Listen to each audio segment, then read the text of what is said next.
আজকে আমরা পশ্চিমবঙ্গ প্রাথমিক শিক্ষা পর্ষদে এসেছিলাম। বেশ কিছুক্ষণ প্রাথমিক পর্ষদ সভাপতি গৌতম পাল মহাশয়ের সাথে আমাদের কথা হয়েছে। আমাদের মধ্যে আছেন ডায়মন্ড হারবার থেকে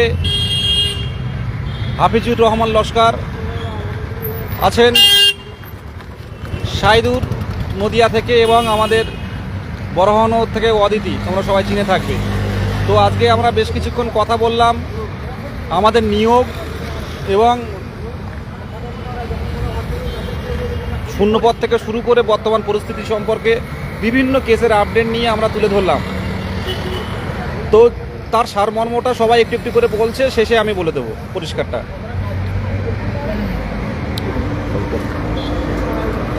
স্যার আমাদের বললেন যে ভ্যাকেন্সি রেডি আছে, গ্রিন সিগন্যাল পেলেই স্যার আমাদের রিক্রুটমেন্ট দেবেন। আর চিন্তা যেন না করা হয় এই বিষয়গুলো নিয়ে। মোটামুটি স্যার আপাতত মানে পজিটিভ বার্তাই আমাদেরকে দিয়েছে। আজকে আমরা পর্ষদ সভাপতি স্যারের সঙ্গে কথা বলে আমরা আমাদের খুবই ভালো লাগলো। উনি আমাদের ফ্রেশ বলে দিলেন, একদম সলিডভাবে উনি বলে দিলেন যে আমি প্রস্তুত, বিকাশ ভবন থেকে পোস্ট আসলেই আমি 24 ঘন্টার মধ্যে আমি রিক্রুটমেন্ট প্রসেস শুরু করে দেবো।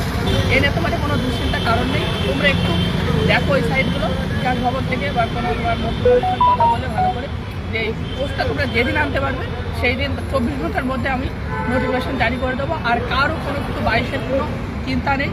হ্যাঁ, একদম উনি ফ্রেশ বলে দিলেন, হ্যাঁ, যে কোনো চিন্তা নেই। অতএব কেউ চিন্তা করবে না, কেউ ভয় পাবেন না। আমাদের নিয়োগ 2026 সালের আগে হবে উনি আশ্বাস দিলেন। যদি হাতে 2 মাসের সময় থাকে, 2-3 মাসের মধ্যেও উনি বললেন যে আমি নিয়োগ করে দিতে পারবো, যদি আমার পোস্ট এনে দিতে পারবো। হ্যাঁ, নতুন করে বলার কিছু নেই। শাহিদুল এবং অদিতি বলে দিল। আর আমরা এর আগে যা কিছু আলোচনা হয়েছিল, ওই ম্যাটারটা হলো ওবিসি ম্যাটার। উনি বললো এটা দ্রুত মিটে যাওয়ার একটা পথ বের হচ্ছে, আশা করি তো দ্রুত মিটে যাবে এবং দ্রুত নিয়োগে চলে যাবে। উনি ছটফট করছে নিয়োগের জন্য, তো এই আইনি ব্যাপারে জটিলতা আছে বলে উনি পাচ্ছেন না, তবে খুব তাড়াতাড়ি নিয়োগ হয়ে যাবে। আশা করি সবাই আমরা চাপের মধ্যে আছি, কিন্তু এই চাপ বেশি দিন থাকবে না আশা করি।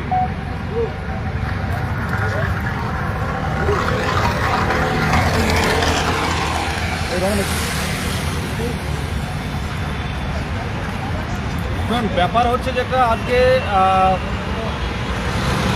স্যার দেখা করেছিলেন, আমরা এসেছিলাম, আমরা 4 জন এসেছি। 2 জন রোজা ছিল আমাদের শাহিদুর এবং রহমান। সেই টাইমটায় আমরা সভাপতির সাথে কথা বললাম, এই ফল আছে, তারা খেতেও পারে। সেই টাইমটা একটা শুভ লক্ষণে সারাদিন না খেয়ে আমাদের যারা ইফতার করবে সেই অবস্থায় কিন্তু স্যারের সাথে আমরা কথা বললাম। তো পরিষ্কারভাবে বলছি, 2022 প্রাথমিক টেট যারা অলরেডি কোয়ালিফাই করে আছেন, পূর্ণ প্রশিক্ষিত ডিএলএড এবং টেট পাস যারা করে আসেন, সে যেই কাজ করেই হোক না কেন কোনো সমস্যা নেই, পরিষ্কারভাবে জানাচ্ছি। এছাড়াও প্রশ্নভুল নিয়েও সরকার কিন্তু কোনোভাবে কিন্তু প্রশ্নভুল কেসটা কিন্তু হালকা দেবে না, লড়ে যাবে।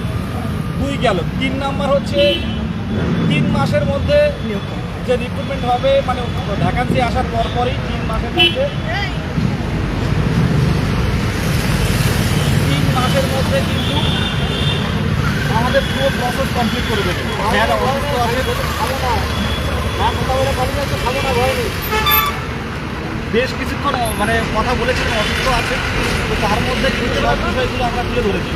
এবং শেষ পর্যায়ে যেটা কথা হলো, আমাদের চিন্তা মুক্ত থাকবে। বারে বলছেন, আমি একই কথা বারবার বলছি, নিয়োগের বিষয়টা এখন সরকারের মুখ্য উদ্দেশ্য এবং পর্ষদেরও উদ্দেশ্য একই, নিয়োগ করা।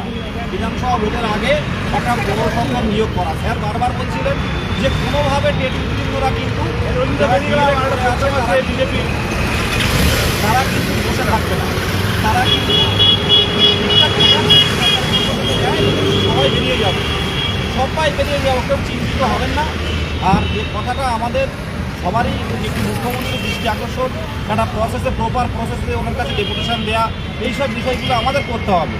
স্যার এইসব করলো বলেননি, কিন্তু স্যার যেটা বললেন যে ধন্যবাদ যত তাড়াতাড়ি আসবে আমরা নিয়োগ প্রসেস যুক্ত করে দেবো, সব রেডি, 3 মাস সময় নেবেন, আমরা কিন্তু নোটিফিকেশান পাবো। সব থেকে বড় বিষয় স্যার চাইছেন কাউকে বঞ্চিত না করতে। 2022 কেউ বঞ্চিত হবে না, কিন্তু আমরা মানে স্যারও চাইছেন অ্যাসিওরিটি। আর একটা জিনিস 2022-তে উত্তীর্ণ ডিএলএড যারা আছেন কেউ বঞ্চিত হবে না, কোনো সবাই চিন্তামুক্ত থাকে, বাতিল হবে না, কোনো কেউ ভয় পাবেন না। প্রসেস থেকে বাতিল হবে না। আপাতত যেটুকু বলার, আমাদের শূন্য পদের দিকে একটা টার্গেট রাখতে হবে। আর প্রত্যেকের উদ্দেশ্যে বলছি যে আসুন একসাথে মিলে অন্তত শূন্য পদের দাবিগুলো তুলে ধরি। বিভিন্ন ক্ষেত্রে শূন্য পদের দাবি রাখলে দেখুন, একাডেমিক বলুন, ক্ষমতা মঞ্চ বলুন, বা আপনার ওবিসি বলুন, বা যাই বলুন না কেন, জেনারেল কাস্ট বলুন, প্রত্যেকেরই কিন্তু শূন্য পদ যদি আসে তাহলে কিন্তু কোনো সমস্যা হবে না। নাহলে চারিদিকে কিন্তু বিভিন্নভাবে এই নোটিফিকেশান আসার সাথে সাথে একটা কিছু ঝুলিয়ে দেওয়ার একটা প্রয়াস কিন্তু চলছে। আমরা জানি না, আপনারা জানেন না, যারা কোর্টে ঘুরে বেড়ায় তারা জানে। আমরা স্যার ওই কথাটাও বললেন যে এখন উকিলরা মানে